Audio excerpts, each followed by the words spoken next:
En fait, vraiment ce que j'aimerais que les gens vivent et découvrent, c'est la simplicité et la puissance de l'approche.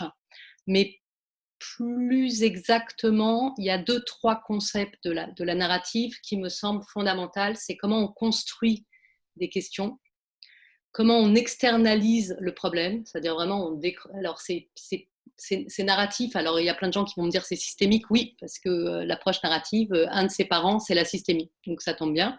Mais vraiment aller travailler sur cette externalisation euh, et aussi aller travailler sur une autre manière d'écouter, dont je parlais tout à l'heure, qui est cette écoute des fines traces, c'est-à-dire cette écoute de toutes les fois où le problème n'est pas présent dans la vie de la personne, de choper vraiment, et quand je dis choper, c'est Pierre Blanc-Sanoun dit souvent ça, c'est vous plaquez la personne au sol et vous la lâchez pas et vous épaississez cette histoire du moment où le problème n'est pas là. Et contrairement à ce que mon camarade Fabien pense toujours, c'est vraiment pas cérébral, c'est vraiment expérientiel. Ce qu'on fait vivre en narrative et dans les conversations narratives, c'est faire raconter une autre histoire à la personne. La personne, elle a lié ses histoires dominantes entre elles, et elle a raconté une histoire qui est « je suis incapable de prendre une décision », exemple. Sauf quand, ah oui, sauf, ah ben, sauf quand. Et moi, je vais aller choper le sauf. Ah oui, sauf quand, t'as dit sauf quand. Tu peux me raconter une petite histoire où tu as pu prendre une décision et du coup l'emmener à un autre endroit. Donc ça, c'est vraiment quelque chose que j'ai envie de faire travailler, la double écoute, l'écoute de l'exception, et vraiment d'aller travailler l'intention des questions. Comment on construit une question puissante et c'est quoi l'intention derrière la question. Et je pense qu'il y a pas mal d'exercices qu'on va faire ensemble où on va faire des tours de piste pour aller interroger, construire une question qui va être encore plus puissante. Et on va s'interroger chacun et faire des petits arrêts sur image sur « Ok, c'était quoi l'intention de ta question à ce moment-là ?» Voilà. Je rebondis un petit peu sur ce que Ouais. tu viens de dire, Ouais. Anouk, et c'est un peu, ça fait une question pour tout le monde, mais justement, je me posais la question si cette formation était uniquement pour les facilitateurs déjà formés, quoi, ce qui n'est pas mon cas, par exemple, mais moi, j'ai participé en tant que consultant à une cinquantaine de séances de co-développement, mais c'est vrai que je n'ai jamais facilité, je ne suis pas facilitateur. Et voir si c'était accessible à tous, parce que c'est vrai que dans ce que tu disais à Nouche là à l'instant, j'ai l'impression que c'est vraiment aussi pour améliorer sa pratique en tant que facilitateur. Moi, je n'avais pas parlé encore de qu'est-ce que les gens apprennent dans cette formation. Oui, Moi, pardon. je pense que c'est plus comme reprendre le contact avec la partie de dessin, faire des exercices d'échauffement pour que les gens comprennent les fondamentaux de la facilitation graphique et aussi démontrer comment tu l'introduis dans les séances de co-développement et pouvoir le vivre dans des vraies séances de co-développement que nous allons faire et aussi dans des exercices que nous allons combiner toutes ces approches pour les vivre d'une façon intégrée. Donc, ça va être intéressant de voir comment toutes ces choses s'intègrent d'une façon très organique, je peux dire, quelque chose comme ça. Et cette formation, elle est pensée pour des gens qui ont déjà une expérience du co-développement, mais pas nécessairement des animateurs de très, très grande expérience ou très longue, mais qui ne viennent pas là pour comprendre les bases du co-développement ou quelles sont les étapes et pourquoi ces étapes, on les fait comme ça. Et on ne va pas commencer par, disons, par le début, par le 0, non? Alors, on veut des gens qui aient déjà quand même une notion ou des expériences, au moins d'avoir participé quelquefois dans des séances de co-développement et que pour eux, ce soit facile de comprendre ce qu'on va faire et qu'ils ne soient pas comme s'arrêter à des questions un peu de base, si on veut. Ouais. Mais ce n'est pas comme interdit non plus.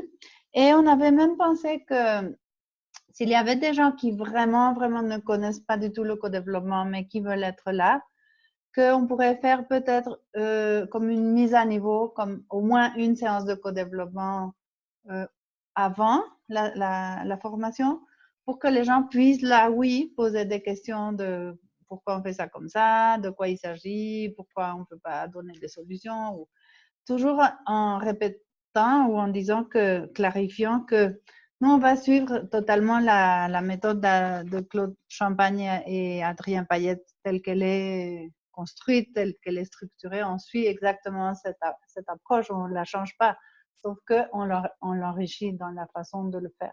Je voulais simplement dire que la raison pour laquelle on l'a conçu comme ça, c'est effectivement ce qu'a dit Adriana, parce qu'on va pas revenir sur la base.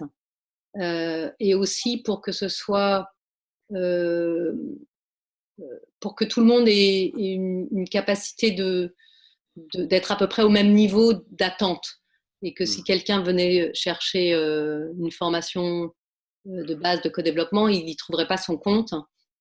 A contrario, quelqu'un qui est déjà formé, ça pourrait être dérangeant d'avoir à s'arrêter pour reprendre. Voilà. Donc, c'était plus ça. Et puis aussi, si tu n'es pas animateur, c'est une question d'intention. Quelle est l'intention que tu as en y venant? Et si ton intention, elle est claire par rapport à ce que nous, on propose, on est hyper ouvert.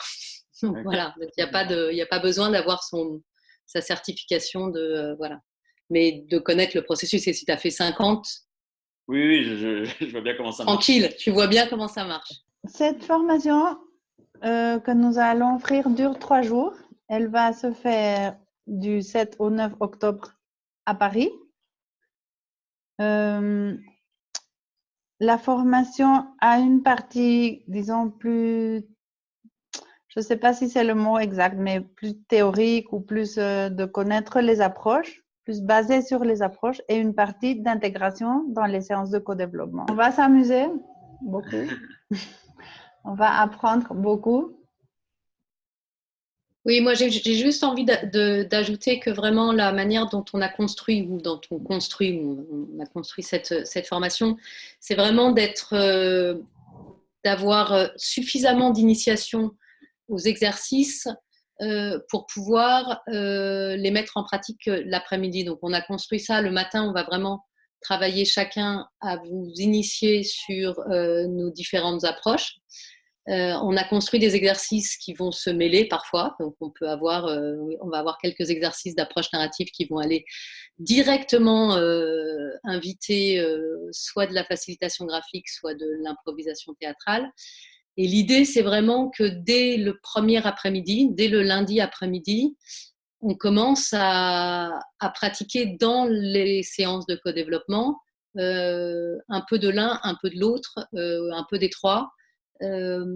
Immédiatement. Donc, on n'est pas dans de la grande approche théorique. On est vraiment, on va taper la balle, quoi, en fait. On va taper la balle directement, comme on le ferait avec nos clients. Et c'est vraiment ça l'intention, c'est de pousser les barrières, d'oser faire ce qu'on sent là immédiatement, tout de suite, dans l'ici et le maintenant.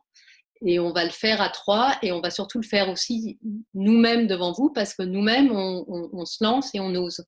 Et donc, pour moi, c'est vraiment une merveilleuse invitation à nous suivre un peu dans cette vulnérabilité, quoi, qui finalement va être assez chouette, tout comme ce qu'on fait ce soir. On ne l'avait pas encore fait tous les 3. On le fait, on se lance, et puis voilà, quoi. Puis si on tombe, ma foi, on se relèvera. Hein. C'est sûr. Ouais.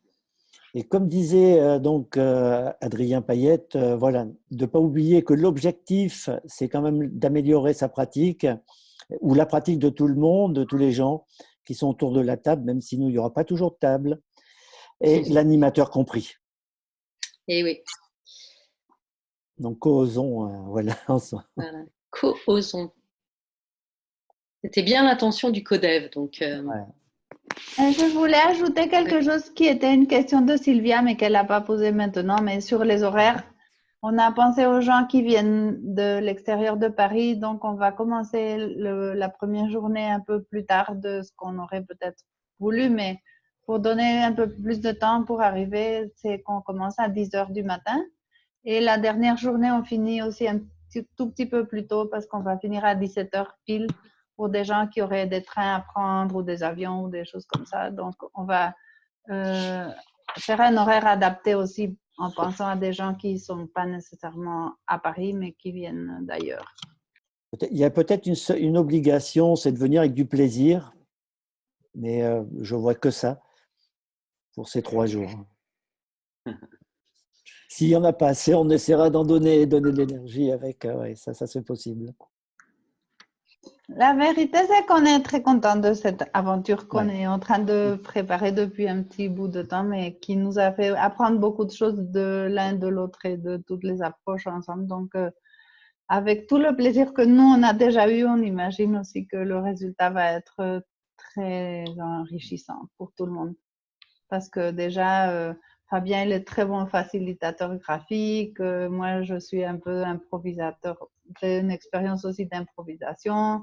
Anouche nous contagie tout le temps de son approche narrative. Alors, on est tous comme dans un échange permanent. Donc, ça, je crois qu'on est déjà en train de le vivre entre nous 3. Donc, on va le partager avec d'autres avec grand plaisir. Non, moi, c'est vrai que je trouve que c'est très intéressant de voir ces approches enrichir le co-développement. Je suis très curieux en fait de savoir comment est-ce que ça peut s'adapter, comment